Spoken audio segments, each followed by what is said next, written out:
Hey, welcome to the Couch GM. Today we're talking with Tristan Garnett, who's a Pacific Northwest native and a current relief pitcher in the Philadelphia Phillies organization. So first off, Tristan, thanks for joining me today. Thanks for having me, my man. Yeah, Appreciate you. It's always a pleasure. yeah. So can you walk us through how things are going in Florida for you this year? Yeah, sure. It's been interesting. We have a new player development coordinator that started in 2022, and he definitely, I mean, that was my first season, but I've heard he flipped the script on a lot of things. So he had us out here, a pretty select group of guys, in the beginning of January, right after New Year's, and kind of just got us going, helped build us up off the mound like slowly, and made sure he was monitoring our program, and all the awesome staff there are all taking really good care of us. But we started doing lives like a month and a half ago, Okay. and I've thrown 4 or 5 of those. I've gotten to throw in a couple games, so we're rocking and rolling, and we're ready for spring training. That's for sure. It's awesome. Right on. And then so minor league season that starts in April, is that correct? Yeah. Cool. So I guess down in Florida with spring training, can you walk us through the typical spring training day? What does that look like? From Yeah, the so morning to it's definitely different for pitchers than it is for position players, and I'm grateful I'm a pitcher because our days are pretty lax for the most part. But we show up, eat breakfast, dress down, say hi to all the boys, and then we go to the gym, do our tissue prep, do our individualized programming for arm, whatever other modalities you're working on. For me, it's my shoulder and hip mobility. So okay, we sit down with our trainers, do all that stuff, and then we go to the field, do our dynamic warm up, do all of our pre-catch rituals. Like I do plyo balls, and I have pretty intense band series I do every time I throw. So okay, so it's a routine I stick to, and then we play catch, and then after that we do our conditioning, and then we do run prevention. So it's basically PFPs on yeah, many different scales, whether that's like working stuff off a mound or working pick plays or just being synced up with the rest of everybody in the field. It's all important, right? That's quite literally run prevention. So right. we get done with that usually early afternoon, and then we sit down and watch whoever's throwing bullpens, throw bullpens, watch people throw lives, watch our guys take BP, and then we're out of there usually early afternoons. It's pretty chill. It's pretty chill. Sounds like the life, to be honest. Couldn't ask for much more, man. Couldn't ask for much more.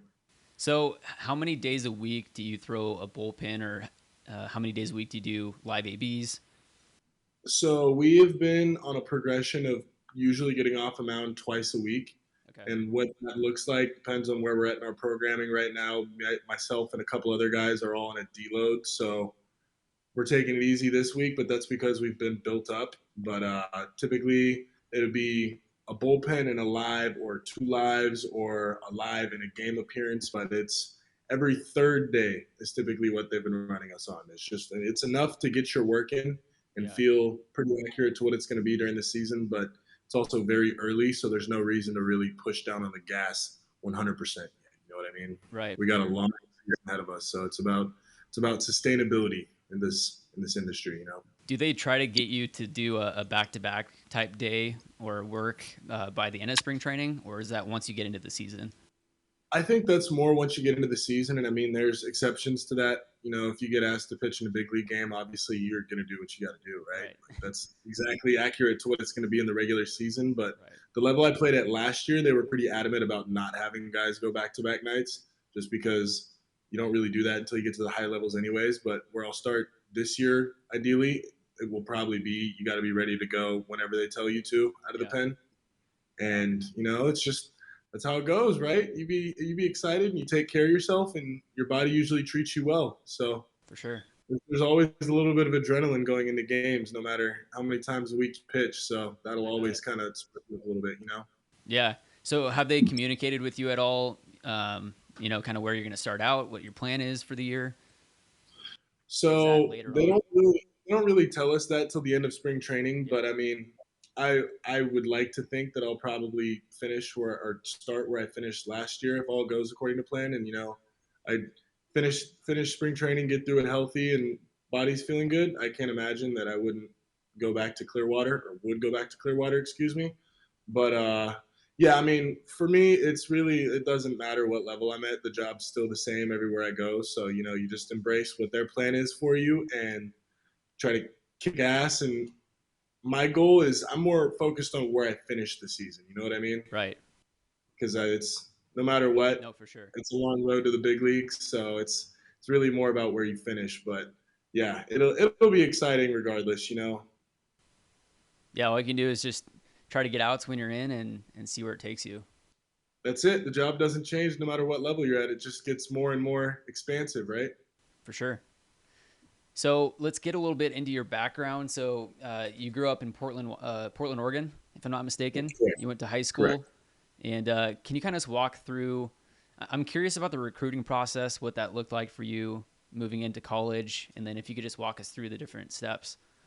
Yeah, sure. So it was interesting for me. I mean, I always had the size. You know, my dad's a big guy too, so there was always the expectation that I was wanting to and going to play in college. But as everybody else in my family, I was a late bloomer, so I came to it a little bit later. And also, my high school, Westview High School, was a pretty powerhouse school. We were like the number 12 ranked team in the country or something. So there Yeah, was a lot of depth you had to work past, right? And I think our starting three guys my junior year were all committed to Pac-12 schools. So I mean that's it's a good pretty roster. legit. So Yeah, I got a little sniff the end of my junior year, and then between that whole year of 16 to 17 years old, I grew like a weed. And then all of a sudden, people are like, "Oh yeah, you and your dad are related, right? You're not 5'10" anymore." So when I started doing a bunch of showcases my junior summer, and kind of got the word around, got some eyes on me, and by I want to say October, November of 2015, I was talking to University of Portland and Oregon State had offered me a walk-on spot and a couple junior colleges around the local area that offered me deals, offers, if you yeah, will. And obviously, being a kid watching OSU win the World Series back in the early mid 2000s, that was my dream to go play there. You know, that's the yeah, hometown. So ended up getting that opportunity. Was never more excited to say, yeah, let's do this. You know, finished my senior season out, did pretty well, and then reported to Oregon State as a walk on. And being that that was the 2017 squad, which was unreal, along with the 2018 squad, I knew pretty early on that I was going to need more development in order to be able to compete at that level just because yeah. of how late I blossomed, you know. Hmm. But I figured I was in the right spot to do it.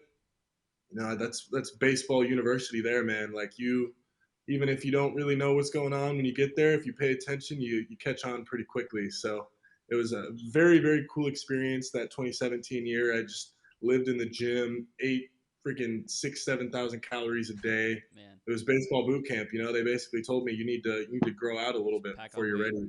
Body Yeah, can handle that stress you're about to put it under. So then they sent me to the West Coast League, if you're familiar. I I've mean, heard you're a of it. Yeah, Seattle guy, so yeah. yeah. I played for the Bellingham Bells that summer. It was Okay. one of the best summers of my college years, and got a bunch of great work against a bunch of really talented guys from all over. Went back into that fall of 2017, much more confident in my ability. Put on a little bit of velo, so now it's like, okay, I can hang with these guys, and earned myself a spot for that 2018 team, and I went in and had a little post fall ball exit meeting with all the coaches and just kind of asked where I was at, and they told me basically you've definitely done more than enough to earn a spot on this team, but based on the guys that are in front of you, which is a laundry list of guys who some of them are still playing in the big leagues right now, which is awesome. You're just not probably going to get the amount of time that you need in order to actually develop in the way that we all know you can. So, Right. you know, it was a tough decision because that's you're leaving your dream, but at the same time, like my expectation at the time was to go right back there, and you know, it doesn't always work out like that. But it was a Right. very good decision leaving Oregon State. It was because I think that's betting on myself. You know, For sure. Taking that leap. there's of go ahead. Go ahead. I was gonna say taking that leap. Yeah, exactly. Like there's the part about having the accolades, and I mean, I knew I could have told you first practice of that 2017 fall that they were absolutely going to win the World Series just with the amount of attention to detail there was every day at practice and the talent that we already started with. You know, it was insane. But yeah, it's betting on yourself, and I mean, like it's my career. It's not about what happened in college. There's plenty of guys that had a very successful college career that unfortunately didn't get the opportunity to play pro ball. So Right. it was reminding myself about long term gratification. You know what I mean? It's not all about the now, right? For sure. And Yeah. So go ahead. yeah, I was going to ask. So, were you a starting pitcher all throughout high school, and then up until that point, you were still a starter, or were you relief at that point? So I was a starter in the 1 year of varsity ball I got to play in high school. But going to Oregon State, my assumption was I was going to be a reliever, Okay. and it was kind of just whatever they saw fitting for me. But then when I transferred to Lynn Benton Community College, which is where I went to after that beginning of the 2018 season, I was a starter there, and then they tried me out in a relief role just to see, like, where I fit in the best, and I kind of bounced back and forth from both of those. But it was crazy because that 2018 Lynn Benton team, we went 42-2, and that team was also Oh my ridiculous. word. So yeah, it was all the relief guys were pretty hungry for innings, right? I think I finished the season with like a little over 20 innings, just sporadically spread out. But that's because like I had a 1.8 ERA on that team, and I was bottom half, right? Like our day one starter there had like a .63. It was a very Oh fun man. team to be a part of, just because we just beat the brakes off people. Yeah. But bitter end because we ended up making it to playoffs, and then we got eliminated after the first two rounds. But at that point, I knew I wanted to venture on outside of the state of Oregon just to see where else college could take me, and I had a few offers. One of them was from the school I ended up going with, which was California State Dominguez Hills. Love that place. Probably the best decision I ever made was going to that school. But yeah, so then that next summer, transferred down there and told myself, coming from where I came from, I wanted to assert a really like large, important spot on that team, because I knew I was Yeah. capable of it.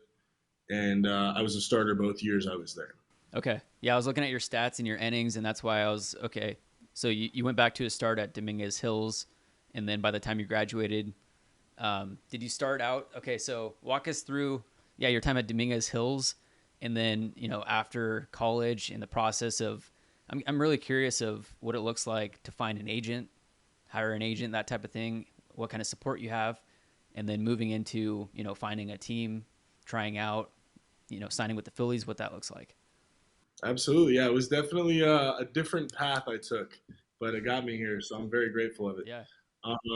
First year at Dominguez Hills, I was mid to upper eights lefty. I was our Friday guy and got substantial innings. I think I finished the season with like 63, had a decent year, mid fours ERA, nothing Mm-hmm. crazy to stand out with, which me knowing and being honest with myself, I knew I needed to put up more than that if I wanted to have an opportunity to play pro ball, especially out of a D2. Mm-hmm. So instead of playing summer ball my junior year, redshirt sophomore year, I guess, I decided to invest in myself and go to this place called Chapman Baseball Compound in Irvine.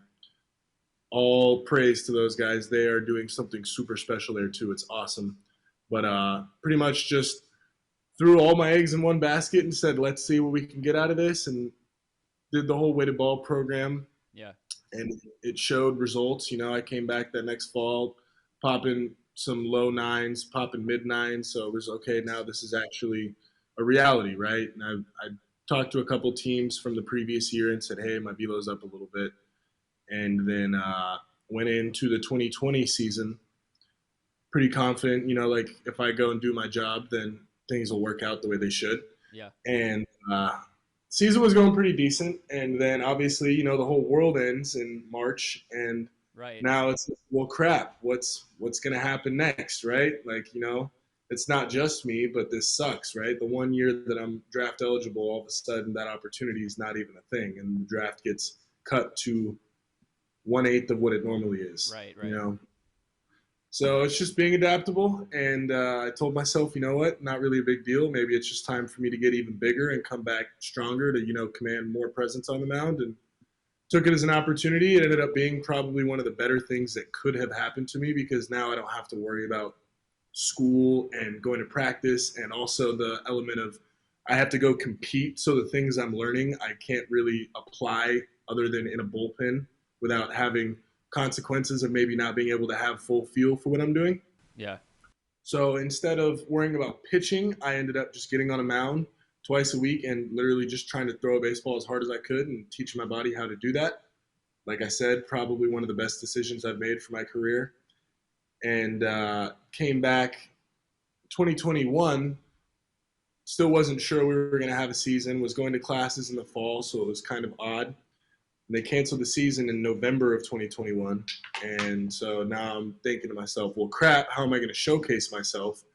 And continued going to my facility. And then all of a sudden, this absolute miracle happened. My coach calls me in April, says, hey, there's this draft league going on in Lake Elsinore, California, out of the Lake Elsinore Storm, which I think is like a low A affiliate for the Padres. Okay.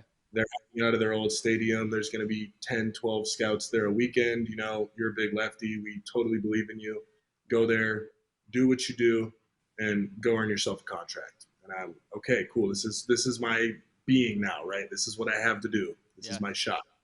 So once every weekend, I drive 2 hours down south because it's kind of on the way to San Diego, and go pitch in these games. A lot of JUCO guys, a lot of other California college guys that had their seasons canceled. So it was really cool to see everybody going after the same goal, right?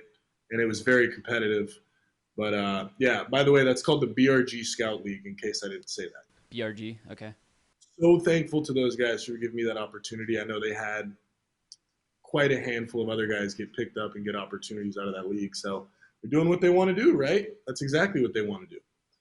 So I pitched in that league for, I want to say, 6 weeks, and that led me up to summer of 2021, where I played for the Arroyo Seco Saints, which was even more legit because now you got guys coming from Vandy, Tennessee, like everywhere you can think of, major Power 5 schools. Yeah. And did decent there, definitely wasn't the level of competition that I was pitching in. So it was an adjustment period for the first bit, but was offered to play in the All-Star game for that league. And I went, and there were a bunch of teams at the Compton Youth Academy. And at that point, I'll backtrack really quick. So I was talking to a decent amount of teams going into the draft, right?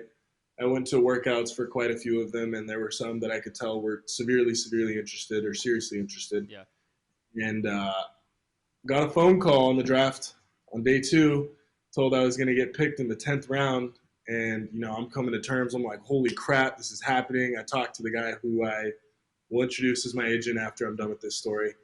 And he's like, yeah, that offer, take it. Absolutely. You're 23. You're not going to get anything better than that. Let's go. Good for you. Then watching the draft, and all of a sudden my name doesn't get called. And I'm like, ooh, all right, cool. I've heard this happen. So, back to the drawing board, right? And ended up not getting any calls for the rest of the draft, even though I got called on day 2, which was, I've learned this is just how the draft works, man. Teams put you as a guy on their board, and there's Right. 4 or 5 other guys in certain cases, and the general manager is going to go with whoever they think is going to be the best fit. So, like I said, got invited to go pitch in this All-Star game. Had a good outing, and woke up the next morning, and the Phillies called me, and that was my only offer from teams. And they said, hey, you want to come play ball for us? And I said, hell yes. They said, Absolutely. all right, cool. It's Thursday. Be down here on Saturday. So it was a pretty quick turnaround. Packed up my whole life, got on a plane, flew across the country, and here I am, man. Here I am. That's awesome.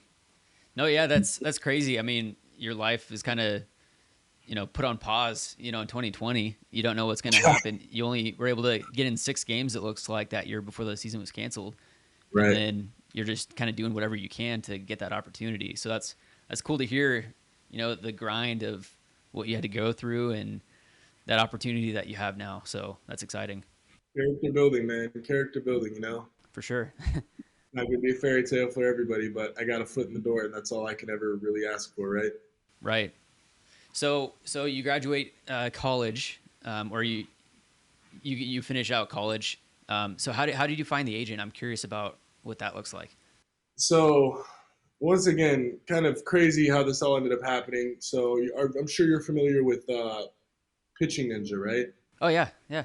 So he has another account called Flatground app that's entirely dedicated to showcasing guys who maybe have slipped through the cracks otherwise. So at my facility, I was throwing velo pins and popping new numbers that I hadn't seen, which was obviously really exciting.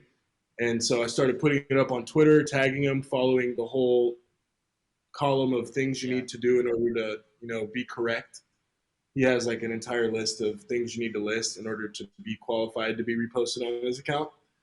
Did got quite a substantial amount of views from it, and one of them was my now to be agent liked it, Okay. and I DM'd him and I said, "Hey man, I have no idea how the draft works. I've been told by a couple scouts, it's a possibility that I could go. So I would really love to get on the phone with you and just pick your brain about the whole process of up to the draft, end draft, post draft, etc." Calls me, we have an amazing conversation for like an hour and a half. Follows that with, "I can't be an agent right now because you're still an amateur, you haven't signed, but I would love to advise you. And then if you do sign, then I would love to work with you." Gotcha. Absolutely. The dude, literally, some kid on Twitter reaches out to him and says, "Hey, can I call you?" I mean, that speaks volumes about a person by itself, right? But yeah, he's really good at his job. Nello Jambardino, shout outs. MPG Sports, that's fam right there. That's awesome. No, yeah, it's all about the right place, the right time, and who you know and That's the it. connections that you get. It's funny how things work sometimes. Mm-hmm. And So just, showing interest, right? Because, I mean, part of me thinks had I not reached out to him and, like, showed the initiative, maybe he would have just thought I was some other person. right, got to put yourself out there.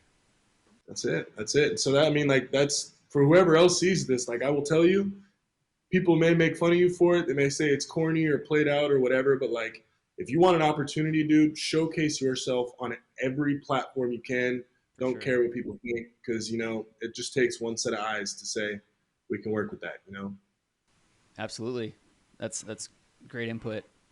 So you sign with the Phillies and you head over to rookie ball. You play rookie ball 2021. It looks like you Correct. start out rookie ball 2022, and then can you walk us through last year what that looked like? Yeah. So it was actually interesting. Last year, so I'll backtrack. I went and worked at Driveline in the off season of I was going to ask if 2021. you knew about Phillies. Driveline because that's similar Oh to yeah. what you were mentioning before. Yeah, so Chapel Baseball Compound was where I worked at in California, Okay. and then the Phillies called me in I want to say December of 2021 and said, "Hey, you're on a list of guys who we think we could get more out of, and we like your work ethic, so you want to go train up in Seattle." And I mean, Driveline was what started that whole movement, right? I think it was Right. called Pro Coaching Summit or something before it was Driveline. But Kyle Bodie and those dudes up in Seattle, they are wizards. Like it's data input to a completely different level. Like went up there first day on the job, they stick I want to say like 80 different little motion capturing dots all over me, and I did this motion capture thing where they break me down from every camera angle possible and see where my deficiencies are, Yeah. and then put me in their pitch design lab and found my player comp in the MLB, who, funny enough, they said is Amir Garrett, which Garnett Garrett. Like, some Oh, people nice. still mistake call me that, but yeah, big lefty, has a slider too, and that point I was throwing significantly harder than I was in the summer of 2021. I mean, all I worked on the whole offseason was just getting as strong as I could. Okay. And went in, they gave me a slider, which you'll see here soon. But yeah, and then I went into spring training. I had a pretty good spring training.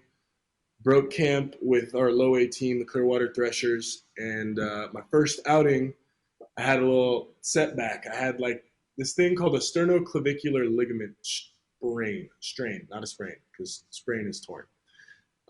Apparently, according to all my trainers and team doctors, it is one of the most weird baseball injuries you can have, and usually it happens from like impact injuries, like football players. But it's the ligament that holds your collarbone to your sternum, Really? sternoclavicular. Yeah. Yeah. Yeah. Basically, through working out, maybe concentrating that area too much, not having the mobility in my shoulders like I should have, and just obviously going through my first spring training, go out my first outing, and woke up the next morning, and things, just needless to say, did not feel right. It's beginning of the season, so I'm pretty pissed. But I know like what I have to do to be smart is go talk to a trainer and not try and make this any worse than it is. Right. So then one outing into Clearwater, go back down to rehab for a month or so, and then they work me back up slowly, and then I start pitching games for our FCL team. And being an older guy, I was basically our fireman. So anytime bases were loaded and they needed one out or two outs or whatever the situation was, I was the guy who went in and like swept up the pitch, offered insight to some of the younger guys too. And Yeah, and I that mean, happened. Go ahead. I was gonna say, yeah, anytime they need a strikeout, it looks like because I mean, 13.3 strikeouts per nine in A ball last year, and so your strikeouts really ticked up, your WHIP really dropped, your ERA dropped a lot. So, do you attribute that to the driveline work that you were doing? And I would say definitely they showed me what I do really well. I mean, I yeah, think your games strengths and show that weaknesses. too. But they just kind of they help me simplify pitching for myself. You know what I mean? Like now for me, I know my stuff works up to down, and I don't really worry about the right to left stuff as much because I'm a cut ride guy, which means my ball obviously rides and it cuts in glove side, which I'm not sure how many people do that, but it's always an advantage when you have something that can dip under a barrel and then beat a guy at the last second, if that makes sense.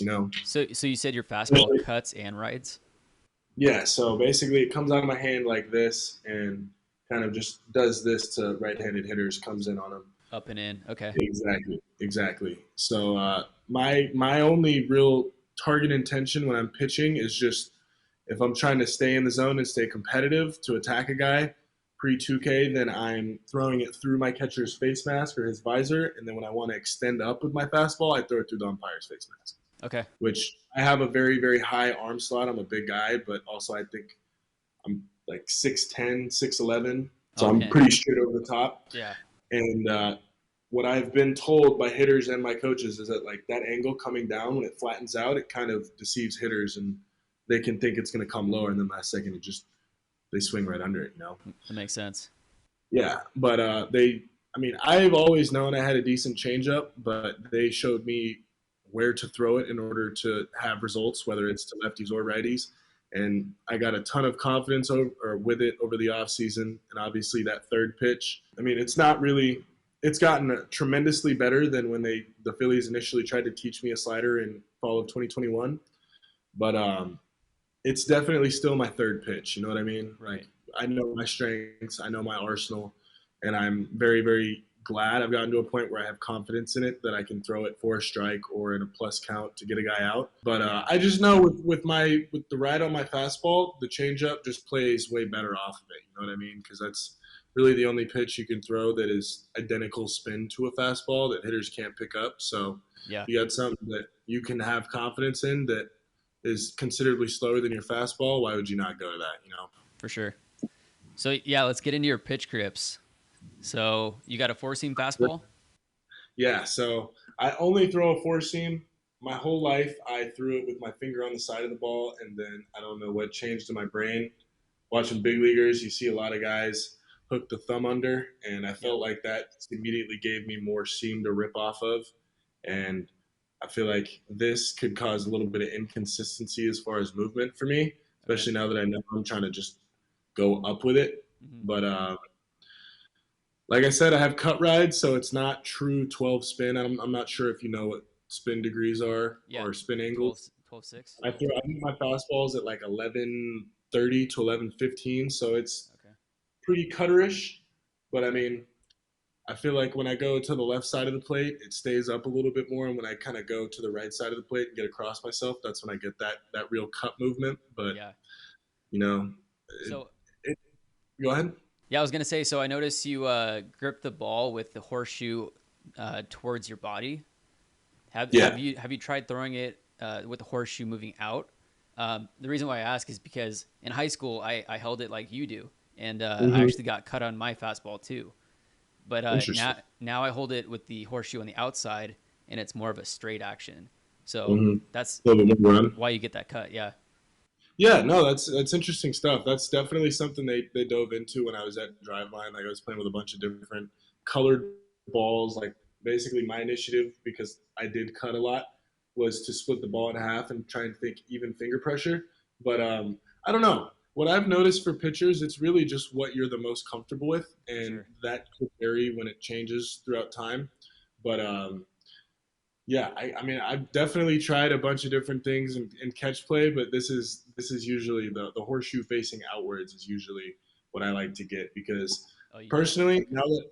Yeah. now that I know how to attack guys, I feel like having the cut is actually good, being that most hitters you're going to face are righties, because Right. they're expecting an inside pitch to run back over the plate, and then it kind of just continues to eat away at their hands. So it gives you a little bit of a little bit of room to work with. You can almost throw balls over the middle of the plate, which is kind of our whole motto with the Phillies too. Just fill it up, throw it over the plate, let it work, let your natural stuff play, and get ahead of guys instead of worrying about tap dancing around the strike zone. Get after guys. Yeah, just give them your best pitch right down the middle and see if they can hit it.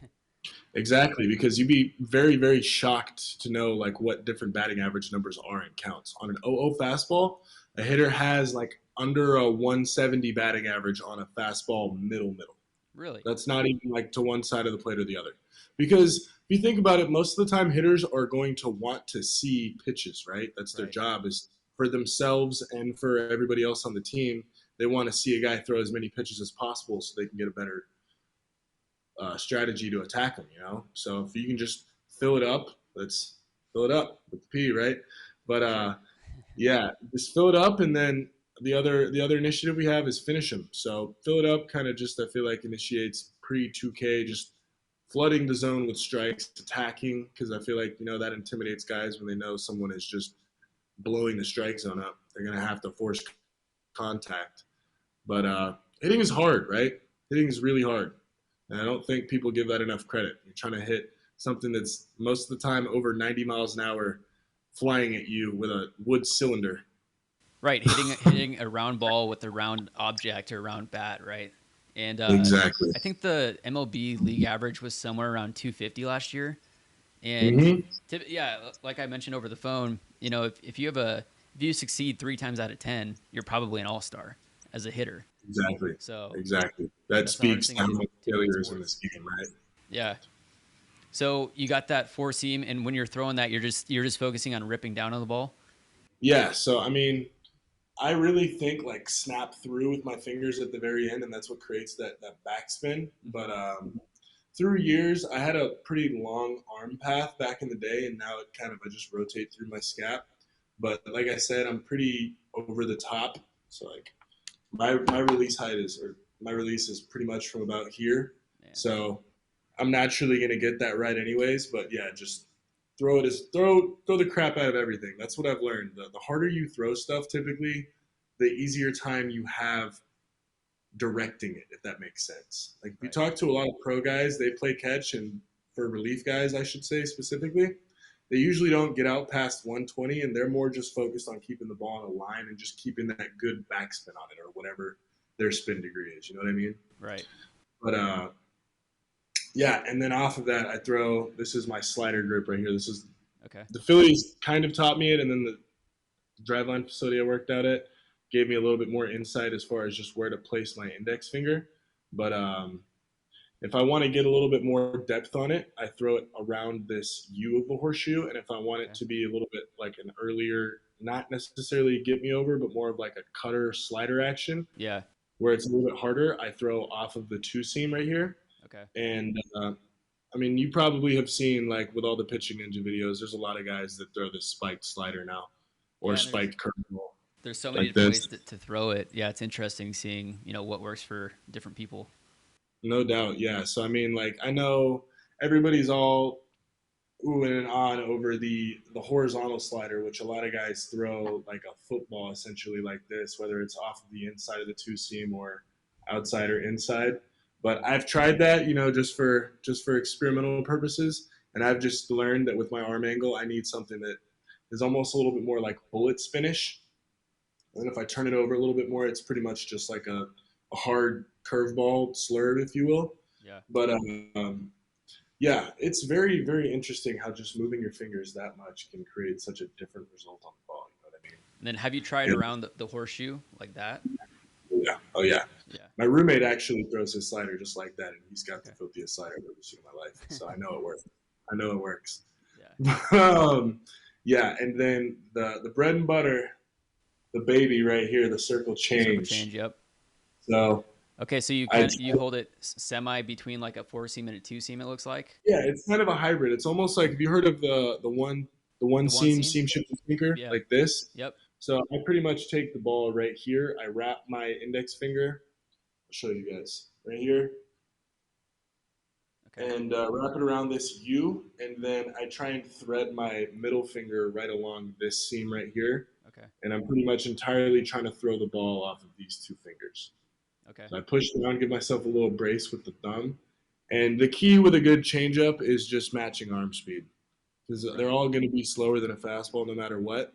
Some people it's a little bit closer in velocity, but yeah, just match the arm speed, throw it like a fastball, and then I don't necessarily feel like I snap out as much at the end as much as I pronate. Like when Yeah. I'm not Yeah. doing the movement on it that I want to, I really my cue to go back to it is to throw the circle at the hitter, or like throw my index finger at the hitter. Then that forces that super whippy pronation effect, and then it just drops down. Yeah. But yeah, I'd say last season I probably threw 35%, 40% changeups. Okay. So what Yeah. percentage fastball? It was like call it just to make it even numbers: 40% fastballs, 40% changeups, 20% Okay. sliders. Cool. And then as I got a little bit more comfortable with it towards the end of the season, that slider number went up a little bit closer to 30. But yeah, you definitely want to keep a like a decently even split between your pitches, because with all the advanced scouting there is now in the game, I mean, guys, all they have to do is look and say, okay, this guy throws 45, 50% changeups, and then they just sit on that pitch. You know what I mean? Right. They're like, it's a very common thing for pro hitters to eliminate pitches. So instead of most relievers typically have two good pitches, right? Starters will have three, if you will. Right. And if you can dominate or execute all three of your pitches as a reliever, you're typically going to have a lot of success, because guys may only get three pitches to eliminate, right? And then see ya. That's the ideal way. Just throw the kitchen sink at them. But yeah, it makes it a lot easier as a pitcher when you can trust that you can throw your stuff in advantage counts to hitters like 3-1, 3-2, especially something like the changeup, because guys typically are going to think all this guy wants to do is get back in the count with a fastball. Right. So I'm going to stick with the fastball, and then, it's not. That's why executing off speed late in the count, or just being able to throw it for a strike period, is so crucially important in pro ball. Throw a changeup down the middle and watch guys just whiff. I it was pretty fun to throw last year. Honestly, like some of the swings and misses I was getting on it, I was like, all right, we'll see how this plays at the higher levels, but this is promising, right? Every once in a while, you grunt change up on like a 0-2 count, so they think you're throwing a fastball. It's all messing with timing, Vibes right right? out of there. Yeah. Sometimes, and then sometimes it doesn't, right? Right. That also happens. That's awesome. Yeah. Kind of speaking to the whole, pitch usage. I was just thinking, like Edwin Diaz, Andres Munoz, guys with elite fastballs. They only throw their fastball like 40% of the time. And as you mentioned, Crazy. relievers with two pitches, they got, fastball slider. They throw that slider 60% of the time, because in order to hit 100 plus, you have to cheat on that and really start early. And so if someone's geared up for the fastball, here comes the slider. So, No, it's insane. I have guys in our organization, or we have guys in our organization that sit upper nines and bump low 100s on a regular basis, and they still throw the slider 50, 55% of the time. And it's just how the game's trending, right? Because I mean, yeah. as pitching evolves, hitting evolves, and then guys learn how to hit, because like I said earlier, hitting is just timing. So I mean, when you've taken reps in a cage at 95 plus on a regular basis, obviously when you bump triple digits, that's when it becomes okay. Yeah, that's a really dominant fastball, and you can kind of afford to miss down the middle a little bit. But even then, guys still get absolutely derailed on that pitch. You know what I mean? If they make So contact, that's going to go a long ways. Hmm. Exactly. It's supplied velocity, if you will. So I mean, you throw something with a little bit of spin, and then all of a sudden, guys have a harder time catching barrels, right? Because all you have Right. to do with a 100-mile-an-hour fastball is catch a barrel, and then that ball is 50% of the time going out of the park. Right. Exactly. So yeah, no, it's interesting. Like what you're saying, even the guys who throw absolute fuzz, they still rely on their off speed a lot. I think that's just how pro ball is going. And I mean, you look at college baseball, which just started back up. I feel like the commonality I've seen is it is early in the season, but runs are through the roof, and Are that's they? because fastball usage is very high in college, right? Yep. Sometimes you don't even know why. And I mean, it's up to each individual college program, and some of them are stiflers about making sure guys execute pitches, but off speed's hard to hit, man. Stuff with a little bit of funk on it that's hitting is hard by itself, but when you have something that's flying at you and then all of a sudden just drops, it makes the job even harder, right? Yeah, and if you got a good slider or changeup, they look like a fastball until right at the last second. So That's ideal, right? That's yeah. ideal in the ideal world. So what are the velocities and the movement profiles on your pitches? The four seam, what are you throwing? So the four seam, as I came back this year, I worked out, basically just focused on strength and unlocking my movement patterns this off season. I'm sitting like 2 to 5 with that right now. My slider is like low eights, and my changeup is also low eights. So it's Cool. it's huge to see that I'm throwing a slider that has actual slider movement and is not a cutter at 82, 84. Hmm. Because I mean, once you get above 80, 85 makes it elite. But once you get it above 80, that's when that spin really starts to blend in with a fastball. Yep. And hitters are good enough now to where they see curveballs and stuff like that pop, and they can recognize spin. So, like I told you, I think my fastball, the angle on it is 11:15 to 11:30. Hmm. My slider is pretty gyro slider, but it's getting a little bit more positive movement on it now. That is like on a clock, I guess it would go 10 to 4, 10 to 4. So it's not really like a true slider. It's more like a slurve. Yeah. And then my changeup is like 10-15. So it's a little bit more inverted than my fastball, but that typically on a regular day will have like 8 inches of horizontal drop or horizontal movement, and then 8 inches of vertical drop. And my slider will typically be like 3 to 5 in each direction. And Okay. then my fastball is usually in like the high teens, low 20s for inverse vertical break, which is the actual technical term for ride. So there's been a couple times where I've seen pitch overlays, and I mean, it definitely makes you feel better about your stuff when you can see if you throw it all through tunneling. I'm sure you've heard that term before. Yep. Throw it through the window, that it all kind of just separates off of itself. Right. But that's usually the challenge, right? And that's why you simplify it. You just throw each of your pitches to two, three. I throw all of mine to two spots. I'm trying to throw this in the zone spot, which is typically just at or through the catcher's face mask. And then I have my expansive spot, right? So for my slider, it would be on the inside third of the plate, trying to back foot a righty. For my changeup, it would be on the inside third of the plate to a lefty, or the outside third of the plate to a righty. It doesn't really change. Right. But yeah, and then fastballs are just up. Cool. Pretty much what my scouting report would tell you. Yeah. No, that's awesome. Yeah, I really want to connect with the driveline guys at some point because I mean, just to hear the analytics side. And yeah, as you're talking, them putting all of the devices over you like you're getting ready for a video game, basically, and That's what it just felt like.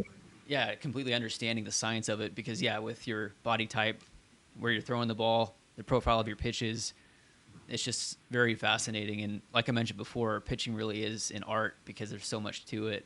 And if you move to a different, grip, it's going to have a different type of movement, that type of thing. So that's awesome. Oh yeah, and just being off by a single inch in your degrees for release can result in like over a foot of movement from where your initial intended target was. So it's you know it's not. I feel like it's not as complicated as hitting, but it totally can be in the sense that just how data and stat latent the game has become now. But yeah, I could talk pitching forever, man. This is my Same. favorite thing on the planet. So I mean, Yeah. I nerd out about it all the time. So I guess moving into that, were there any guys that you saw at Driveline that you worked out with that had some nasty stuff, or was it kind of an individual basis? Yeah, so we had our whole group from the Phillies, which was I want Okay, to say like 5 or 6 other guys, and I mean all of them are disgusting, especially coming out of that place. One of the guys is up to like 98, 99 now, so they definitely turn guys out there. But it's funny, actually, Shohei Ohtani was working out at Driveline at the time that I was, so really? really I didn't talk to him too much because he Yeah, had his interpreter and he's there trying to get his work in. He's not trying to sign autographs for everybody. for sure. So I let him handle his business. I didn't go out and try to have a fan Try to act or calm. anything. Exactly. Like it's also me trying to not be starstruck that our generation's like best talent. Our generation's Babe Ruth is literally 10 feet in front of me taking hacks in a cage. One. Shohei drives one out toward left center field. Kiermaier going back and at the wall. Gone! Big fly. Ohtani-san, a 3-run. But yeah, I mean, Driveline, they just like every other facility I've worked out at, they have dudes who really believe in their process, and it is very fun to watch on their live AV days. They had a couple guys from the Dodgers, a couple guys from the Orioles, and I mean, some of them were on the big league side, some were on the 40 man, but you realize like anybody that's a professional pitcher has something about them that makes them incredibly unique, and that's why they're there. You know what I Yeah. mean? So it's fascinating to just sit there and watch guys like freaking airbend balls, especially from the home view, because typically I'm watching from a bullpen or the center field view. But just seeing it from what a hitter's perspective looks like just adds so much more real credit to like what pitchers do. You know what I mean? Because you want to, when you're a batter, I mean, you want to bail out of there pretty quick. I mean, if they have a 99-mile-an-hour fastball, looks like it's coming right at you, but then last second. I don't want to imagine what hitting 99 is like, to tell you the truth. I mean, I'm not too upset that both sides of the major leagues are going to have DHs. I like taking hacks, but I'll tell you right now, I like hitting fastballs. I don't want to hit anything that's got any sort of spin on it because hitting with a wood bat by itself is difficult enough when the sweet spot's this big. But yeah, I'll leave that to the professional hitters. Hit it in the I'll wrong just spot, and your hands are going to be ringing for a while. it's numb, especially when you're up in the Northeast or wherever you are, and it's the beginning of the season. Yeah, getting rung up on a fastball is the last thing any guy wants, except me, right? I'm trying to do that to people. Right. So That's awesome. So now getting into the rule changes for this year. I know in the minor leagues, the pitch timer, the defensive shifts, larger bases, those types of things. As a pitcher with the pitch timer, I want to hear your perspective on what your experience has been with that and what you think of those changes. sure, yeah. So thankfully, it was a blessing in disguise. The Florida State League was one of the only leagues in low A that had all of these rules already in practice. So we had our pitch clock last year. I think we actually have like an extra second this year on it. But I know it bothered a lot of guys at the beginning, but I feel like it just gives more of an advantage to the pitcher Yeah. because hitters, just like pitchers, have their routine. But I'll tell you, if you're just on the mound, toed, and you're ready to go, and you still have 12 seconds left on your clock, and you already know what pitch you're throwing, that intimidates a hitter. When you're blowing them up, and especially if you're throwing strikes, that makes them apprehensive to swing the bat. Because they don't feel like they're ready to. So I'll say it can speed guys up, but I'm thankful that I work quick in the first place, and that's something that they preach with the Phillies. Like, get a few steps off the mound, get your ball, don't walk halfway to home to receive it, immediately toe the rubber, keep looking at the guy, don't break eye contact, and just keep getting right after him. So I think it's going to have an impact on steals and just the running game, base running game, because now there's the whole like you can only step off 2 times in an at bat. So if you're going to step off a third time, you better get the guy out, otherwise he's granted a free base. Right. Um, but it just adds more strategy, more layers to the game. So it just makes us have to do our job better. You have to vary your hold times more. You have to, I mean, some people will argue this, but I think it's always important to be quick to the plate just to give your catcher a chance to get a guy out. But I mean, it's just you just have to further control the game. You know what I mean? And I know that's a tough adjustment for a lot of people, and it has been in the past for myself. But it's what it's about, right? The game's going to continue to evolve, and if you don't evolve with it, then you're going to get left behind, right? Right. For sure.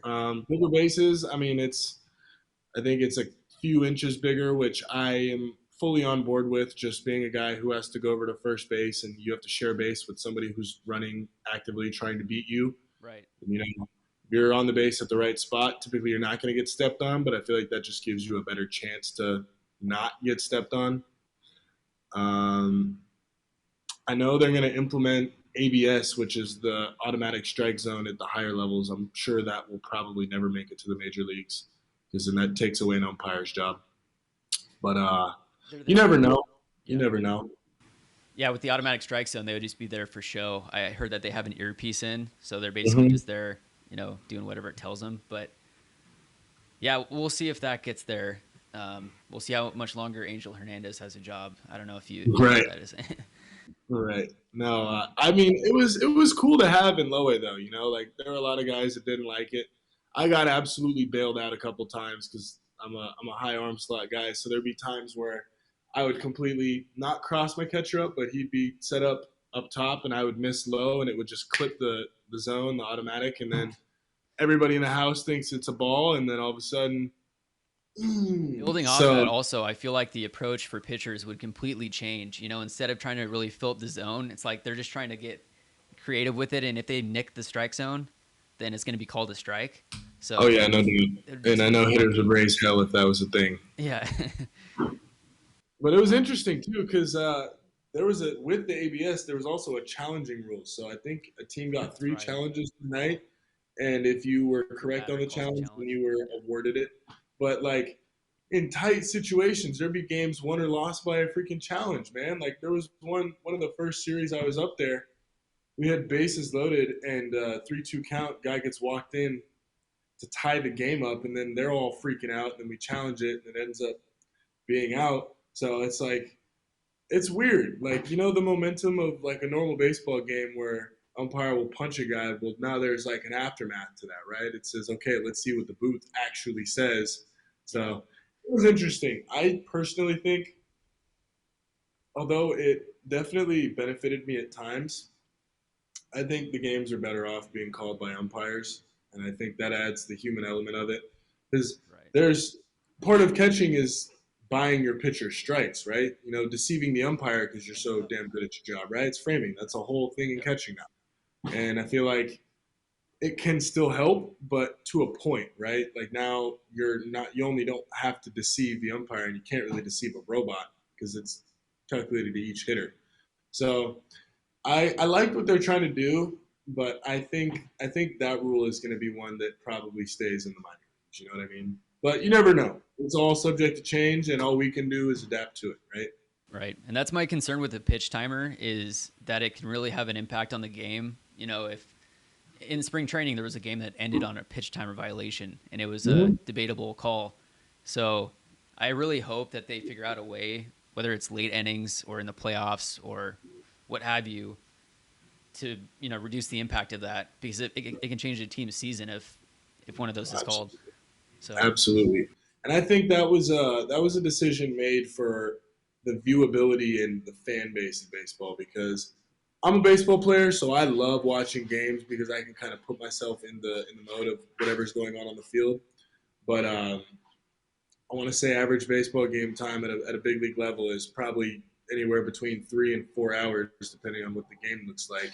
And I know game times have been brought down significantly with the pitch clock, but you see guys that usually, I mean, Garcia for the Astros, like he had his whole crazy rock the baby routine, and now that gets cut out. So it's definitely causing a lot of guys to have to make adjustments, and that's why I'm glad that our league forced us to make that adjustment early on, because I feel like that could be something that sticks, just to make the game more enjoyable for fans, which, get more people if you're not willing to go get another hot dog and a cold beverage Goes at a to game baseball live for a game. half Probably hour. not a real fan anyways. Yeah, like it's interesting, but we're also the beta of the whole testing of these new rules. So you kind of just have to be ready to adapt with them, right?